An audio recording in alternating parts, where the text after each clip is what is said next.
ஹரி ஓம் ஸ்ரீ மாத்ரே நமக.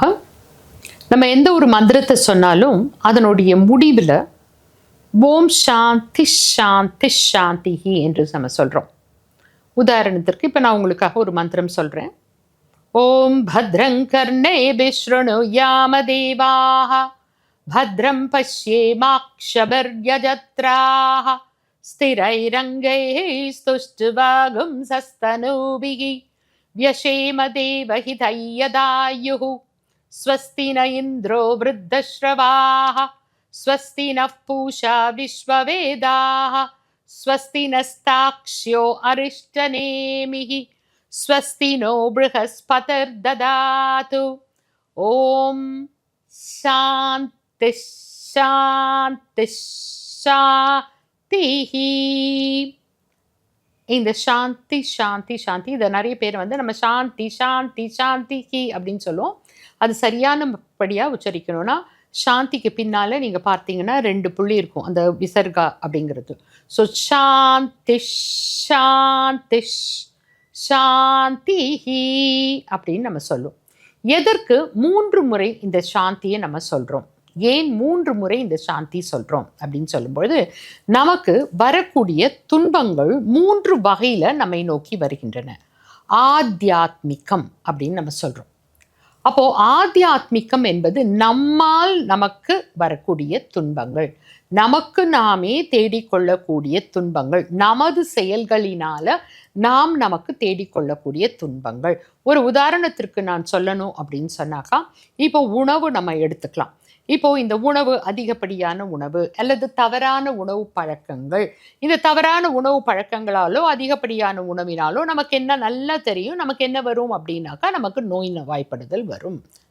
அல்லது தேவையற்ற வார்த்தைகளை நம்ம பேசும் பொழுது, பிறர் மனது புண்பட நமக்கு பேசும்போது அதனுடைய பிரதிபலனாக நமக்கு துன்பங்கள் வரும்.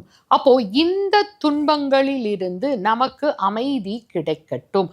ஆத்தியாத்மிகம், என்னால் எனக்கு வரக்கூடிய துன்பங்களிலிருந்து எனக்கு அமைதி கிடைக்கட்டும் என்பது முதல் சாந்தி. 2வது சாந்தி ஆதி பௌத்திகம். ஆதி பௌத்திகம் என்பது பிற உயிரினங்களினால எனக்கு வரக்கூடிய துன்பங்கள். உதாரணத்திற்கு நம்ம சொல்ல போனோம் அப்படின்னு சொன்னாக்கா, கொசுக்கடி கூட நம்ம எடுத்துக்கலாம். கொசுக்கள் இன்னைக்கு பிரபலமாக எல்லா இடத்துலையும் பேசப்படக்கூடியது.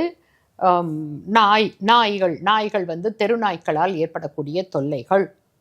பிற உயிரினங்கள் நம்ம எப்படி வேணாலும் எடுத்துக்கொள்ளலாம், எந்த உயிரினமாக வேண்டாமாலும் இருக்கலாம். அப்போ பிற உயிரினங்களிலிருந்து வரக்கூடிய துன்பங்களிலிருந்து எனக்கு அமைதி வேண்டும், எனக்கு அந்த பாதிப்புகள் எதுவும் இருக்கக்கூடாது.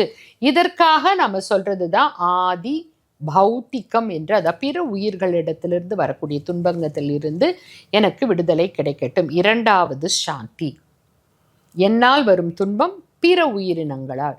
3வதாக ஆதி தெய்வீகம் என்று சொல்கிறோம். ஆதி தெய்வீகம் என்பது இயற்கை சீற்றங்களினால் எனக்கு வரக்கூடிய துன்பங்கள்.